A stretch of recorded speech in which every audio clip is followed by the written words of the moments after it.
po, ohay gozaimasu, annyeonghaseyo. Ay, may Korean pala, no?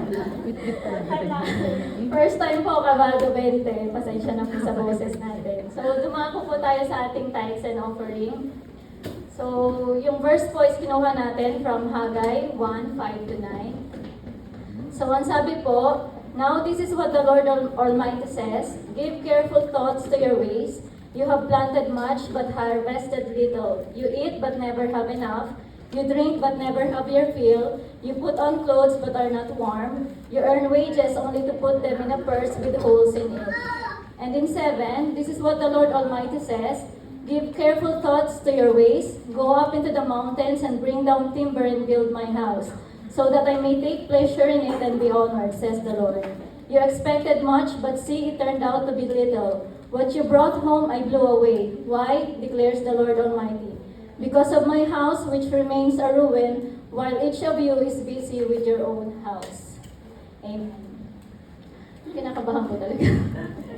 Pasensya na po. So, tanong ko lang po, sino po sa atin ang breadwinner? Winner pa po ba? Ako po kasi pa-loser na yata. Joke lang po. So, ano po, I think marami sa atin is breadwinner po. So, ako po, isa rin po ako doon, breadwinner. So, before po, ang thinking ko lagi, mauunawaan ni Lord kung unahin ko ang pamilya ko. So, kapag payday, ang una kong tinatabi, remittance agad. So, nakauna, remittance, and then, yung kilala nating lahat, si Judith at saka si Sisi. Meron po bang hindi nakakakilala kay Judith? Napakaswerte pong nilalang. So, yun po, mga bills po natin, payment sa credit card, yun yung pangalawa. And yung third po, allowance. And then, from that allowance, doon ako kumukuha ng pang-offertory. So, offertory po, hindi tithes. Tapos, pag ibibigay ko yung offertory ko, ang prayer ko lagi is, pasensya ka na Lord kasi alam mo naman yung pangangailangan ng pamilya ko. Laging gano'n. Alam, naiyak ako. Naiyak ako sa kaba.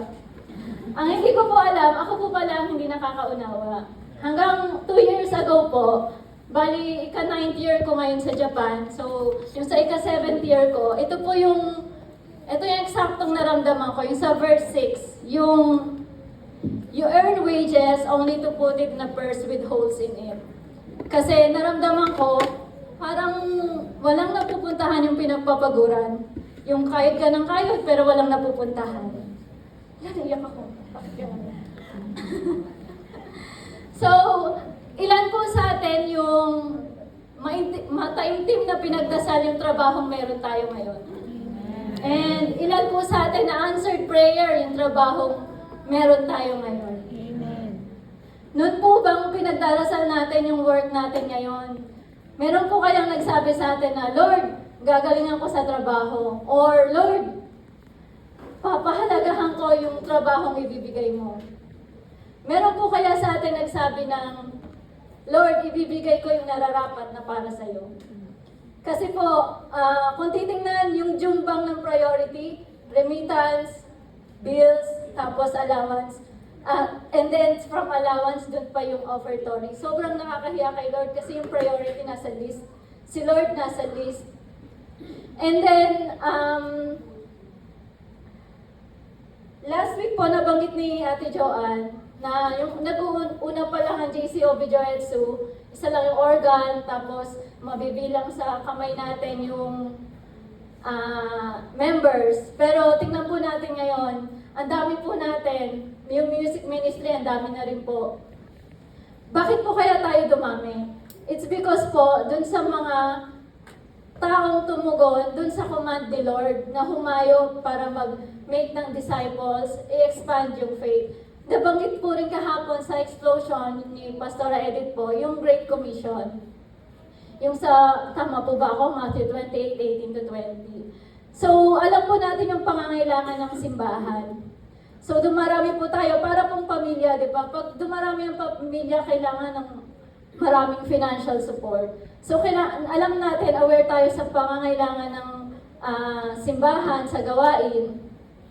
And nabanggit din po ni Pastora Edith kahapon na asan yung part natin sa mission? Paano tayo magti-take part sa mission? And sa tingin ko po, yung pagbibigay natin ng tithes and offering is isang part and malaking part para magawa kung ano man po yung command ni Lord. Hindi naman po lahat tayo siguro kayang humayo, di po ba? Pero yung mga tinawag ni Lord para humayo, bigyan po natin ng suporta. Plus, ano po, I think witness ang lahat every Sunday. Marami tayong instrument. Nakikita niyo naman po siguro, di ba? Sina Pastora, sina Kuya Maynard, hakot ng instrument. And then, tayo pag may mga event, hanap ng mga place kung saan tayo pwedeng service. Imagine po natin, kung lahat tayo magiging tapat sa pagbibigay, hindi po imposible, dahil wala imposible kay Lord, matatayo po natin simbahan ni Lord dito sa Joetsu. And sa Joetsu po, hindi lang Pilipino ang marireach natin. So marami po sa paligid natin, Vietnamese, Cambodian, Chinese, meron po, and Japanese. So imagine po kung meron tayong ating simbahan po, dahil kung darami po ang mga cheerful giver at mga tapat na magbibigay, may tayo po natin ang simbahan dito sa Joetsu. Amen.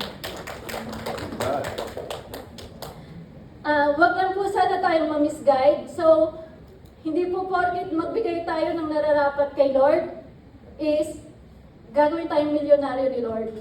So, hindi niya po sinabing pag nagbigay ka ng tithes and offering mo, hayahay ka na. Hindi po yung ganon. So, ang pangako lang po ni Lord sa atin ay hindi po tayo pagkukulangin. And I think po yung blessing, hindi lang siya limited sa pera. It can be health po, nabibless tayo sa health, sa relationship na meron tayo, sa pamilya po. So I think ang unang binibless is pamilya. And it can also be peace of mind. O kaya, finding your purpose. Yun po. So yun lang po ang aking take for today. Itaas po natin ang ating mga kaloob.